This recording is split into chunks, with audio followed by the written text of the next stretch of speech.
Em dic Arnau Colillas, tinc 22 anys, vaig fer el curs PON a l'Escola d'Adults i actualment estic fent de mecànic a un taller.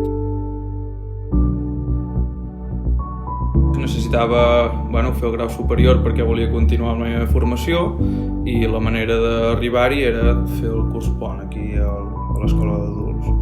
Tenia en ment continuar fent el grau superior i allà, un cop finalitzat els 2 anys, el projecte de final de curs, vam preparar un cotxe per anar a fer la Panda Ride, que és una carrera, un ride del Marroc.